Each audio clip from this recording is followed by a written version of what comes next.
Il nous arrive tous à un moment donné de sentir qu'on dépasse nos propres limites, de sentir qu'on se compromet, puis qu'on laisse passer certaines choses, mais sans rien dire, alors qu'à l'intérieur, on aimerait ça réagir. Des moments où on va s'engager alors qu'on est déjà à bout, puis on se surprend à dire oui, alors qu'au fond, à l'intérieur, c'est un non qui voudrait sortir, mais il ne sort pas.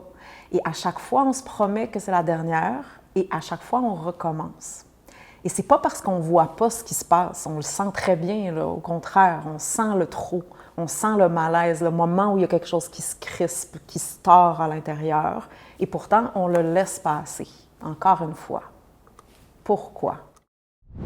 Et ce genre de situation-là va nous pousser souvent à nous juger. On va se dire qu'on manque de courage, de confiance, de caractère, qu'on est trop gentil, trop influençable, trop sensible, ou alors qu'on est trop empathique, que les autres nous en demandent trop constamment. Mais la réalité est beaucoup plus subtile que ça.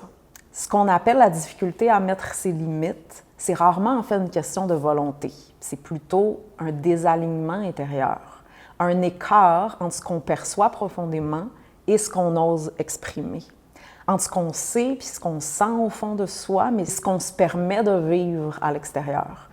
Et cet écart-là, en fait, il l'épuise, puis il crée du ressentiment, de la fatigue, de la culpabilité, de la frustration. Parce que quand on vit sans se respecter, bien, une partie de nous va se faner peu à peu. Mais ce n'est pas une défaillance, c'est en fait un corps qui a appris simplement à survivre dans un environnement qui ne savait pas le recevoir. Donc, c'est un système qui manque tout simplement de force puis de résilience pour pouvoir réagir correctement aux défis qui se présentent à lui. Mais la beauté, c'est que ceci peut être construit à partir de zéro, à partir d'une réelle fondation.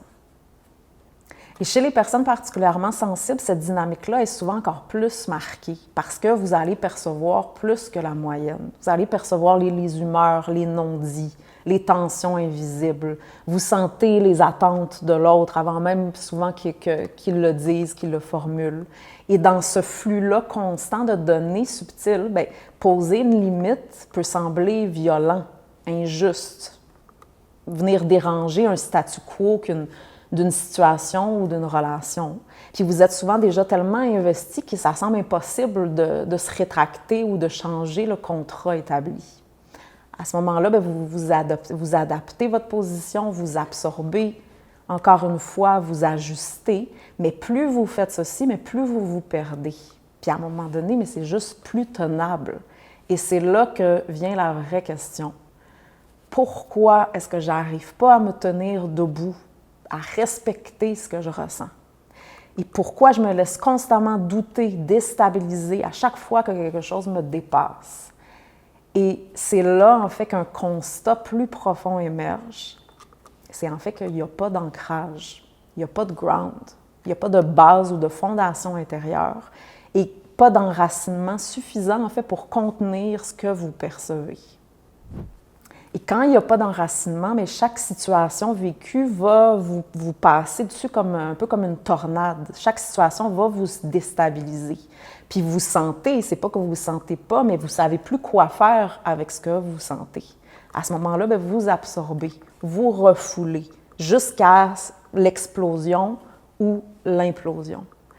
Et la plupart des gens parlent de confiance en soi, de savoir poser ses limites, comme s'il s'agissait en fait d'une volonté, d'une affaire de volonté, de mental, de caractère.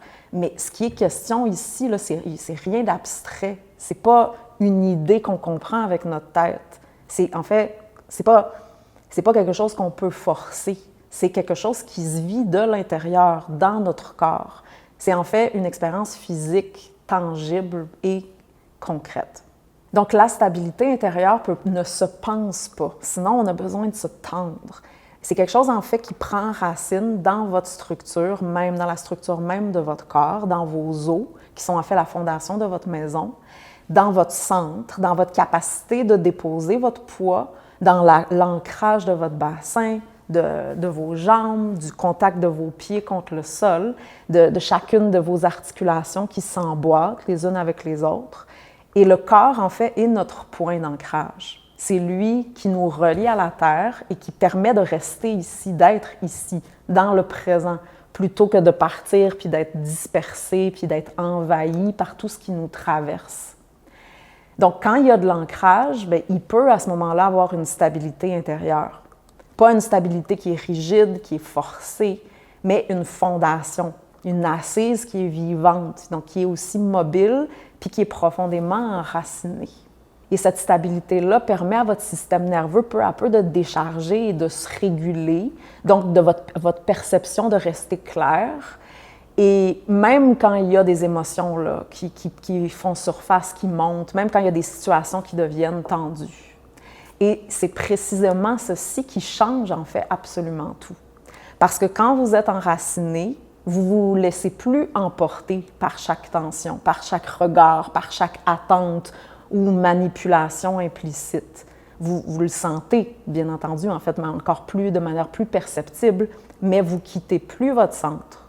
Vous êtes touché, mais sans être englouti. Le fameux « I care and I don't care ». Ça veut dire « je ne me compromets pas pour qui que ce soit ou quoi que ce soit ».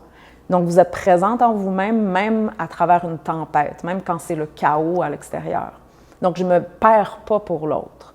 C'est un peu comme l'analogie d'un bateau qui est au milieu d'une tempête dans l'océan. Il va être englouti par les vagues. Et si on prend ce même bateau-là, mais cette fois-ci qui a un ancre jusque dans le fond marin, bien, il va toujours être affecté par les vagues. Il va comme danser avec les vagues, mais il ne va jamais perdre sa position, son ancrage, parce que justement, il est ancré dans le sol solide. Et c'est depuis cet endroit-là, en fait, de cet espace-là qui est incarné puis qui est stable, qu'une véritable réponse peut émerger. Pas une réaction de défense d'un mécanisme, pas un automatisme qui est appris, mais une réponse qui est ajustée, qui est alignée, qui est juste. Une réponse qui vient, en fait, de ce que vous ressentez profondément à l'intérieur de vous, comme étant vrai. Mais quand cette stabilité-là n'est pas là, mais vous vous coupez de vous-même automatiquement, puis là, le doute là, se met à prendre toute la place, puis vous ne savez plus à ce moment-là ce qui est juste ou ce qui est injuste. Vous perdez vos repères, puis vous commencez à remettre en question ce que vous ressentez, qui vous a trompé si souvent. Et c'est dans ce contexte-là, cet espace-là de confusion, que vos limites vont être franchies. Parfois par les autres, mais on s'entend plus souvent qu'autrement par vous-même, parce que vous ne savez plus exactement où elle se situe. Donc, retrouver cette stabilité-là, comme je le mentionne souvent, ce n'est pas un luxe, c'est en fait une nécessité. Ce n'est pas quelque chose que certaines personnes ont puis que d'autres n'ont pas. Donc, tant pis, je ne l'ai pas. Non, c'est en fait un droit de naissance, puis c'est quelque chose qu'on peut construire puis qu'on peut doucement bâtir puis développer pour soi-même, se retrouver peu à peu. Et plus vous êtes enraciné, plus cette sensibilité-là que vous portez peut exister pleinement, sans devenir un poids. Elle redevient en fait ce qu'elle a toujours été, ça veut dire une boussole, une intelligence, puis une voix intérieure qui sait. Donc, poser vos limites ne devrait pas en fait une guerre intérieure. C'est pas censé vous coûter autant, là, puis qu'il faut comme y penser pendant 1 million d'années avant. Quand ça devient une lutte constante, c'est pas parce que vous êtes trop faible ou trop gentil ou que les gens peuvent pas vivre sans vous. C'est souvent parce que vous êtes justement déconnecté du centre à partir duquel une limite peut réellement exister puis être mise. Donc, une limite, c'est pas une bataille mentale, c'est pas une posture rigide qu'on maintient à bout de force. C'est un prolongement naturel de votre présence, de votre enracinement, de votre dignité. C'est quelque chose qui émerge de vous sans besoin de justification parce que vous êtes connecté justement à ce qui est vrai pour vous. Et tant que ce sol intérieur n'est pas là, mais vous allez douter, vous allez compenser par défaut. Vous allez vous adapter à ce qui vous dérègle au lieu de rester aligné à ce qui vous centre. Mais la beauté, comme je mentionnais tout à l'heure, c'est que ce ground-là peut se développer. Puis votre corps peut être réhabité puis réincarné. Puis ce lien-là avec vous-même peut se rétablir puis se retrouver. Et au fur et à mesure que vous développez cet ancrage-là, là, physiquement, concrètement, mais vous cessez de négocier avec votre vérité. Vous ne forcez plus vos limites, vous les incarnez. Parce que votre corps puis votre esprit devient de plus en plus clair. parce que votre perception se stabilise, puis parce que vous êtes là, entière, présente, puis tout part de vous. À ce moment-là, vos priorités, là, ce qui est absolument comme incontournable, sont plus délaissées. Et on s'entend, c'est un chemin, le processus d'apprendre à s'enraciner, c'est un chemin, c'est un apprentissage, mais c'est réel, puis c'est accessible, puis ça change absolument tout. Parce qu'il ne s'agit pas de devenir une version endurcie de vous-même là, pour que vous arriviez à dire non puis à maintenir votre non, mais au contraire, en fait, de retrouver la stabilité nécessaire qui permet à cette sensibilité-là de pouvoir s'exprimer sans déborder. À votre vérité de pouvoir être honoré, mais sans violence. Donc, si vous sentez que ce chemin-là vous appelle puis que vous avez envie de le vivre pour vous-même dans votre corps, pas seulement dans vos pensées ou dans votre mental, je vous invite à découvrir mes ateliers que j'offre régulièrement, soit en ligne ou en présentiel. Puis c'est des espaces pour justement revenir à vous concrètement, pour reconstruire un rapport vivant avec votre centre, puis avec cette stabilité-là intérieure, pour arriver à vous ressentir, puis petit à petit discerner, puis pouvoir faire confiance à ce que vous ressentez et apprendre à vous tenir debout dans ce que vous êtes, dans votre vie. Donc, vous allez trouver dans la description plus bas le lien avec toutes les dates puis tous les détails nécessaires pour les ateliers.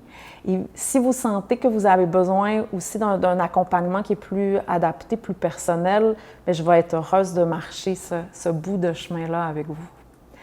Parce qu'au fond, poser vos limites, c'est rien d'autre que ceci, c'est le fait d'honorer votre vérité, la vérité de votre corps. Et cette vérité-là, bien, elle mérite d'exister, sans peur, sans compromis.